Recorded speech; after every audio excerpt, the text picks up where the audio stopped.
হৃদয় আমার ভুল হয়ে গেছে, আমাকে মাফ করে দাও, তুমি আবার আমাকে ঘরে তুলে নাও। ভুল হয়ে গেছে মানে? যখন ডিভোর্স দিয়েছিল তখন কি মনে ছিল না জামাই রে আমি ডিভোর্স দিয়ে যাইতেছি? আর তুই তো আমার ভুল করস নাই, তুই তো বেইমানি করছিস আমার সাথে। যারা বেইমানি করে তাদের কোনো ক্ষমা হয় না, যারা ভুল করে তাদের ক্ষমা আছে। আমি এটা বুঝতে পারছি, তুমি আবার আচ্ছা তুই আমার বাসার গেটের সামনে তুই কি করস? তুই আমার ডিভোর্স দিয়ে গেছিস না, শেষ। তোর নাগর একটা আছে না, নাগর যে নাগরিক বিয়ে করছস ওই নাগর নিয়ে তুই থাক। যখন আমি প্রবাসে গেছিলাম তখন কইছিল তোর এই ডায়লগগুলা? হ্যাঁ, প্রবাসে আমি দিনের পর দিন রাতের পর রাত কষ্ট করছি, কার জন্য করছি?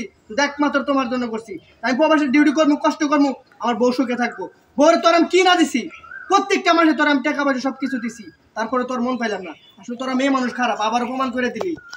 আচ্ছা হ্যালো ভাই, আপনার সংসারে কি কোনো ছেলে সন্তান আছে?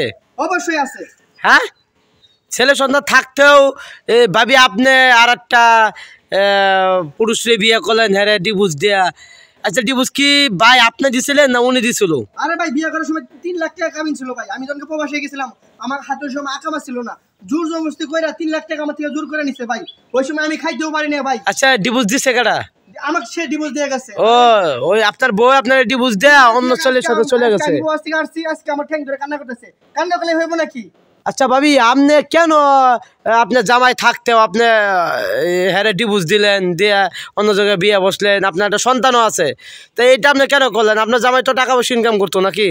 হ্যাঁ ভাইয়া, কিন্তু সে থাকতো প্রবাসে, আমার চাহিদা তো ছিল, ওই চাহিদাটার জন্য আমি যে কারণে বিয়েটা হয়েছে আমার অন্যতম। কিন্তু আমি বুঝতে পারছি সেখানে যে আমার সুখ হয় নাই। আচ্ছা আপনাদের আমি একটা কথা বলে রাগ করেন, আপনাদের তো মেয়েদেরই একটা সমস্যা, চাহিদা, এত চাহিদা আপনাদের কেন? আমি এই জিনিসটা আসলে আমরা বুঝতে পারি নাই। হ্যাঁ, আর প্রত্যেকটা মাসে আমি 25,000 টাকা রুম ভাড়া দিছি, 5,000 টাকা এক্সট্রা মানে যা লাগে খরচ দিছি, তার পিছনে 50,000 টাকা প্রত্যেক মাসে খরচ হয়েছে। তার আমি কি না দিছি? এটা চাওয়ার আগে আমি তার সবকিছু দিছি, তারপরেও তার মন পেলে, তারপরেও তার চাহিদা পূরণ করতে পারি নাই। তোমার কিসের চাহিদা? তোমার যৌবনের চাহিদা, যাও তুমি যার কাছে যৌবন মিটাতে পারো তার কাছেই যাও। আর তুমি ডিভোর্স দিয়ে গেছো না, তুমি বারবার আমার গেটের সামনে কেন আসতেছো? ও আমি প্রবাস থেকে আসছি কেন, আজকে তুমি আমার বাসার গেটের সামনে আসছো? কোনো লাভ হবে না। তুমি ডিভোর্স দিছো, তুমি এখন চলে যাবা, সিনকেট করবে না, কয়ে দিলাম।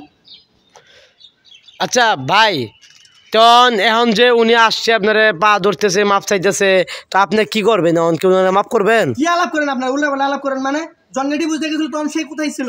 যখন আমার সমস্যা ছিল, যখন বিপদের মধ্যে ছিলাম, তখন কি সে আমার পাশে ছিল? তো উনি তো বলতেছে যে ভুল হয়েছে, মাফ করে দেওয়া লাগে কইতাছে। সে ভুল করে না, সে একটা বেমানগিরি করছে আমার সাথে। যদি ভুল করতে তাহলে আমি নিশ্চয়ই তারে আমি ক্ষমা করতাম। ভুল করে নাই, নিজের স্বার্থের জন্য অন্যজনের কাছে।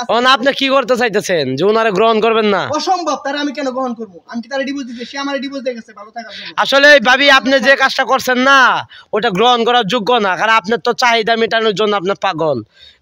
আপনার চাহিদা যতদিন পর্যন্ত মিটানো হইবেন ততদিন পর্যন্ত আপনার জামাই একটা না দুইটা না তিনটা যে কটা লাগে আপনি নিতে পারেন, কারণ উনি তো আপনার জন্য অনেক কিছু করছে।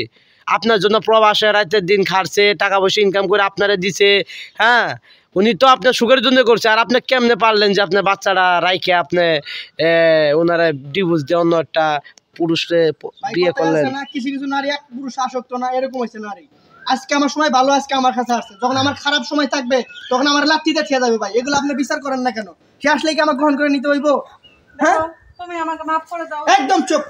আবার মাপ মানে? আমার মেয়ের দিকে তাকায় হলো তুমি সব ভুলে যাও, আমাকে ঘরে তুলে নাও। অসম্ভব, তোর কোনো ক্ষমা নাই। আমি তোমাকে ছাড়া, মেয়েকে ছাড়া বাঁচবো না। আমি কি বাঁচবো? তুই বেমানি করছিস না? তোর নাগরের কাছে যা, একদম যা। আমার এই বাসার গেটের আশেপাশে তো তোরা না দেখে আমি